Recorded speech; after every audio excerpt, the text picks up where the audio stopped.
On this edition of Southern Newsweek, protesters faced off against each other in Dunedin's Octagon, a Dunedin company leads the charge in making printed masks, and 100 bunches of flowers are donated around Gore as part of a centenary celebration.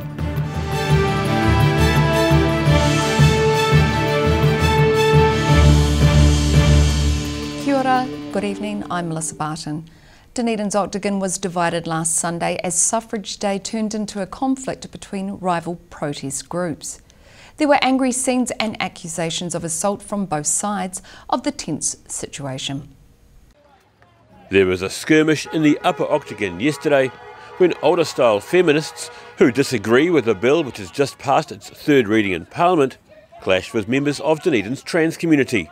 If passed, the Birth, Death, Marriages and Relationship Registration Bill amendment would allow people to change their gender identity without having to provide evidence of medical treatment.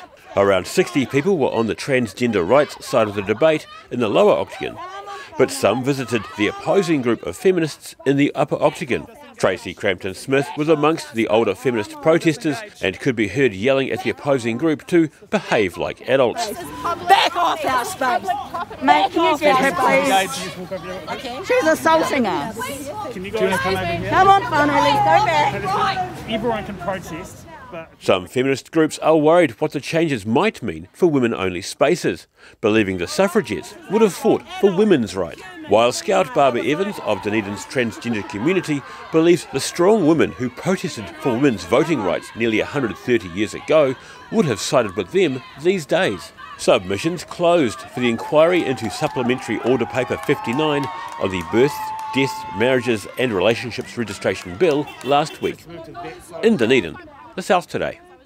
A Dunedin computer game developer is just one of 5 in the city to receive government funding to help kickstart his business. 25-year-old Joshua Hunt has received $40,000 to help develop his role-playing game Blackheart, which he hopes to link up to a game publisher in the near future. Dunedin-based computer game developer Josiah Hunt is in the middle of creating his own game, which is being seen as having a good potential for success on the international market. Called Blackheart, it's a role-playing game with a bit of a difference in that there's an emotional quality to the quest, with plenty of family rivalry along the way. The player is the youngest member of a royal family called the Blackhearts. You're sort of living in the shadow of your elder siblings who are very influential and powerful in this world, but they're also quite narcissistic and power hungry, and so your character is going out and into the world and exploring and learning about this external threat that's looming and helping to sort of prevent this inner feuding and unite everybody to face a common threat which is threatening to destroy the world essentially. Hunt registered his company Hyporeal last year and has now received a $40,000 government grant to help get his game over the line. His company's office is at Petri Dish on Stafford Street, where he gets plenty of support from other game developers such as Kylie Jackson of the Otipoti Games Company. Everybody is looking to try and help each other and build each other up. And I regularly connect with a lot of other indie developers. We trade expertise and ideas and knowledge with each other on a regular basis. Hunt says he got into game development through a love of storytelling, and he's written some books that might end up being published to provide the backstory to his game. Initially this all started from when I was in high school writing stories. I wrote 2 novels based in this same universe. I wanted to be a writer for quite a while, but I just found that sort of in the modern day, most people don't have the attention span to read a book. And so I've always loved games ever since I was a kid, and I was studying computer science at university, and there was a paper which I did over summer school which taught game development. Yep. And after that 6 weeks I knew I wanted to make games. While the visuals are being created by other artists, he's finding himself very busy writing the computer code and driving the overall game's concept and narrative. I am wearing a lot of hats, as a lot of indie developers have to do.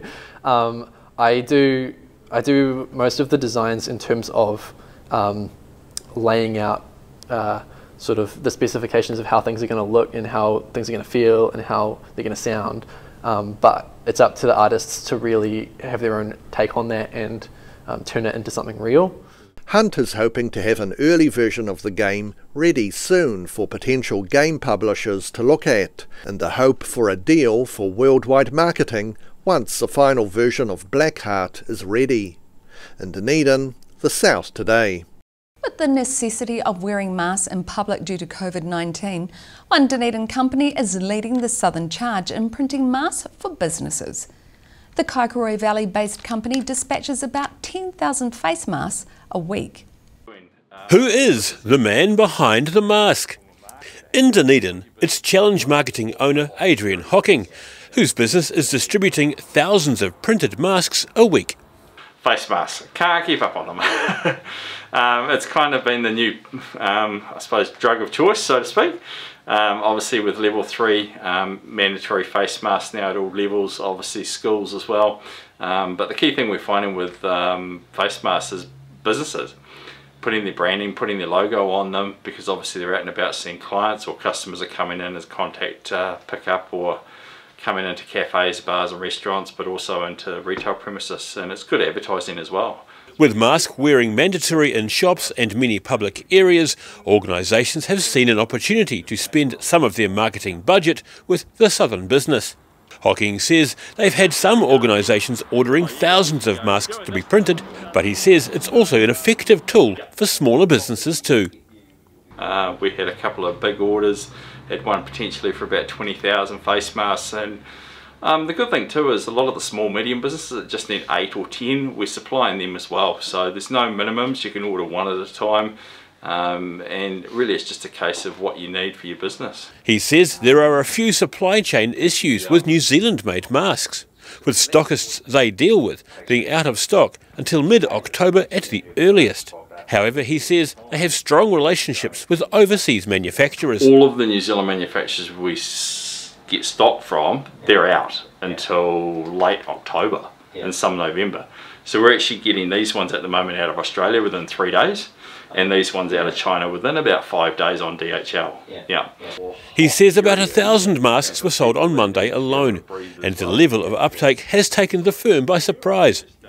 The business employs about 20 staff in Auckland, has about 4 in Dunedin, with a few people working from home. In Dunedin, the South Today. 100 bunches of colourful flowers were recently handed out to public in the Gore region. The event celebrated the centenary of an international organisation of women who work to improve the lives of women and girls throughout the world.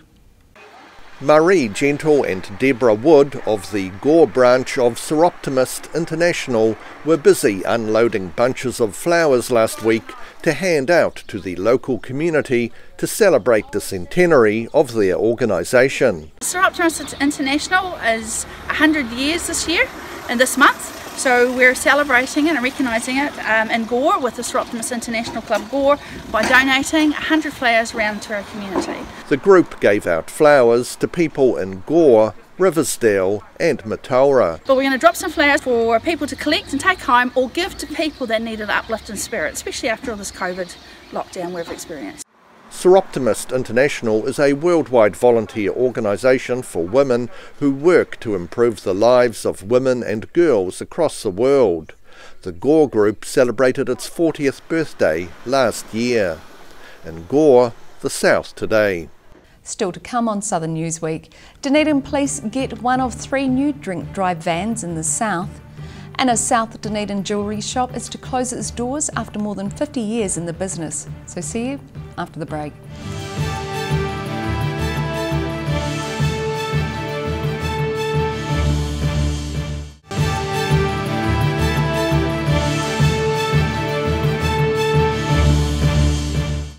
Welcome back. Southerners who drink and drive are now more likely to be caught and hopefully less likely to harm each other, thanks to 3 new vans supplied to local police. The new vans replace a single large police truck that catered for the whole southern region. Dunedin Police have acquired a new vehicle for them to use at drink driving checkpoints. It's one of 3 new vans for the southern region and replaces a larger single truck that could only be driven by police staff who held a heavy traffic licence. Senior Sergeant Nick Lee says drivers can expect to see these new vans often on southern roads. We've got 3 for Southern District, so as opposed to the one that was sort of shared around the district before, so you'll see a lot more high visibility checkpoints. Lee says people need to be aware that alcohol slows down people's reaction times and is one of the major factors in fatal crashes. Earlier this week was a case in point where we had a guy travelling down the southern motorway the wrong way with his lights off in the middle of the night, and how that didn't cause a head-on I don't know, because there was a median barrier separating the 2 lanes. The person who was in the right lane wouldn't have been expecting it. We did apprehend the driver and he blew an incredibly high level, so his reaction time would have been next to nothing. Over the last year, police conducted more than 170,000 breath tests in the southern region alone, and Lee says police checkpoints aren't going away. People can expect to be breath tested anytime, anywhere now. In Dunedin, the South Today. One of the longest running businesses in South Dunedin is set to close. McCullough Jewellers was established in the mid-1950s by Tom McCullough, and now more than half a century later, his son's made what he says is a tough call. Robert McAuliffe is calling time on a 48-year career as a jeweller and watchmaker in South Dunedin. Well, it is, yes. It's certainly a big decision to make. It's just simply a semi-retirement time of life, and to step back a little bit from the volume of work. The business was established by his father Tom McAuliffe in 1956, and Robert joined the family-owned Legacy Jewellers as an apprentice watchmaker in 1973. He says it was a very hard decision to make and is quite emotional as many regular customers are popping in just one last time. Particularly now when we've announced we're closing and all our customers are coming in and expressing their I'd say disappointment, but sad to see us go after all these years, because we have customers that are 2 and sometimes 3 generations of customers. When he first joined as an apprentice, there were 4 watchmakers working in the store. Now it's just him. Robert McAuliffe says it's been on the cards for a while, but that didn't make it any easier. But he says there could be hope, as there's a bit of a back-to-the-future mentality with some high-end manufacturers. All the top luxury brands are all going back to mechanical type watches, and of course require qualified servicing. And worldwide there has been a shortage of qualified tradespeople. He says there have been some bad moments during his time there, including being held up twice. McAuliffe's is open until the end of September. However, Robert says he's still got a lot of work ahead of him as he intends to work from home. In Dunedin, the South Today. Art lovers in Ashburton are invited to have a look at a Wellington-based sculptor's vision of what alien worlds might look like. But artist Elizabeth Thompson says her creations often have eerie resonances to scenes she's seen on planet Earth. The Ashburton Art Gallery is exhibiting Wellington-based sculptor Elizabeth Thompson's vision as to what planets outside our own solar system might look like. And they used photographic imagery of satellite images taken from space of parts of the Earth, and then work on them quite a bit. Made from fiberglass and resin, the discs show clouds swirling across the globe orbiting a distant sun. But Thompson's found she's created art that has a surprising resonance with similar looking scenes here on planet Earth. The images I choose, sometimes I find later that I've taken photographs elsewhere in the world, like in palaces in India or deserts and sunsets and things like that, and I actually often find sort of relationships between the works, which I find amazing. So it's often afterwards that I kind of realise the connections or why I've chosen a particular image. As for many artists, the period of enforced self-introspection during last year's lockdown has had an influence on her art. I actually thought about doing these when during lockdown in Wellington, and I'd made planets before and often looked at the white wall as a sort of a void, and so they had a great sense of distance, like using the white wall to create that kind of like never-ending, infinite sort of space. But during the lockdown period, it felt like I needed to bring them into the room more, so you could actually feel them, so they became more of a presence. And I feel here at the Ashburton Art Gallery, they really do that, and they have like the most amazing, I feel actually affected by them. Thompson's Cellular Memories exhibition has been touring the country for the last 2 years and is on at the Ashburton Art Gallery until the end of October. In Ashburton, the South today. Still to come on Southern Newsweek, a Dunedin cafe and its employees struggle after not qualifying for a government subsidy, and ducklings take over an Ashburton garden. So see you after the break.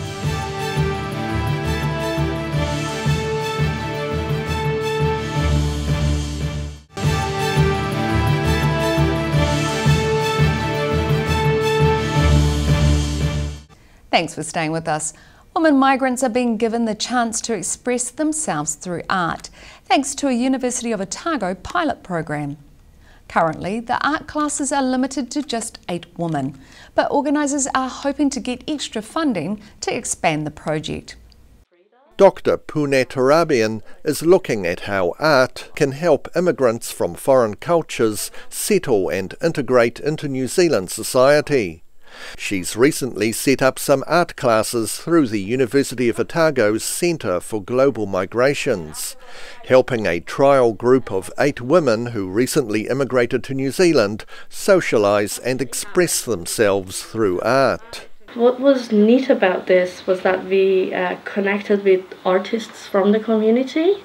So we had 4 workshops so far, and we had 4 different artists from the community, each helping women, to tell their stories of migrations, resettlement, integration into their new communities through arts. The classes have covered everything from drawing and painting to needlework and making cushion covers. Dr. Turabian says because language is a barrier, art can be an alternative way for migrants to express themselves, with some having grown up in a culture that discouraged them from doing art when they were young. Some of the women in our workshops, they didn't even know how to write their names in English, but I could see that they were really engaged, and they really connected to the way that the workshops were running. Dr. Turabian says the workshops are also helping migrant women from countries such as Afghanistan to do something for themselves for once. Women are usually the ones who are responsible for the chores at home, and the workshops were giving them an opportunity to focus on themselves and do something for themselves. It's hoped the art workshops can obtain funding to expand and take in other migrant women who are living in the region. In Dunedin, the South today. A Dunedin cafe owner is saying the current wage subsidy is flawed. The wage subsidy is only available to businesses that have lost over 40% of income, with nothing on offer to businesses that have lost less. Like many eateries, Columbus Coffee in Dunedin's Mitre 10 has been struggling over the last few weeks, with customer numbers restricted to 50 people when the cafe is actually capable of seating up to 3 times as many. But franchise owner Leo Rojas says most of his regulars have been understanding. There's one beautiful thing about New Zealand: everyone get behind the cause and that they try to follow it. It's a very rarely customer that will get difficult, but we don't have many of them. I think customers are very committed. They come in, they have their meal, and they try to leave as quick as they can because they know that's their way to help. Rojas says he tries to look after his staff and pays them more than the industry standard. But with less customers than usual, his employees are having to work reduced hours. A normal employee will do 40 hours and they're doing 32 hours at the moment. and that affects them. So that is taking eventually about $200 out of their pockets every week. Rogers says the government wage subsidy is flawed because it currently only helps out businesses that have lost more than 40% of income, with nothing on offer for businesses which have lost less. My understanding of the wage subsidy is if I have lost 40% of my income, I could apply for a new wage subsidy. But in reality, you could be 39% away and they won't provide that, and 39% is already a killer for any business. Last week we were about 20% away from normal trade, but we cannot get any sort of support or anything like that because we're not 40%. The wage subsidies on offer are only available in 2-week blocks, and businesses have to reapply each time, with the third round of the wage subsidy closing next Thursday. In Dunedin, the South Today. A mother duck and her brood of ducklings have tried to set up home in an Ashburton garden. But the garden's owner would rather the ducks stay in a nearby park, which has a pond that could provide a more suitable habitat for wildfowl.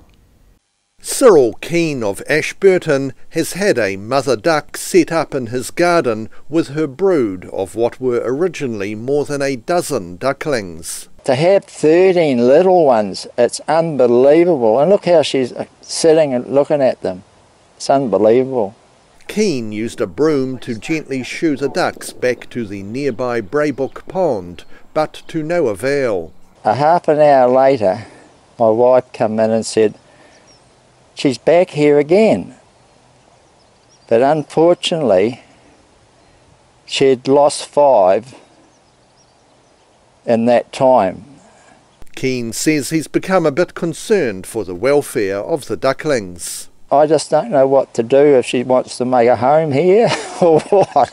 But I just want to know what I should do about them. The SPCA says if people do not want ducks to stay on their property, they shouldn't feed them, and they should also remove any food which may be attracting them.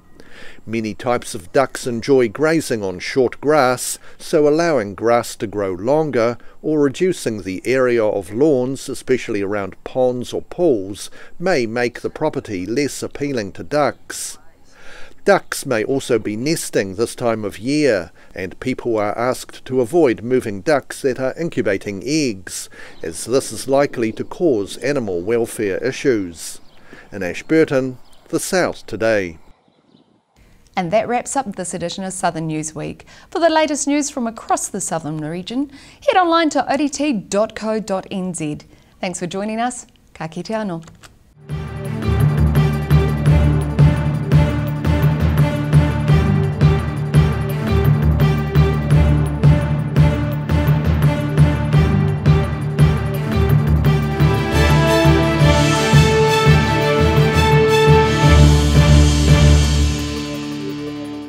Supporting local content so you can see more of New Zealand on air.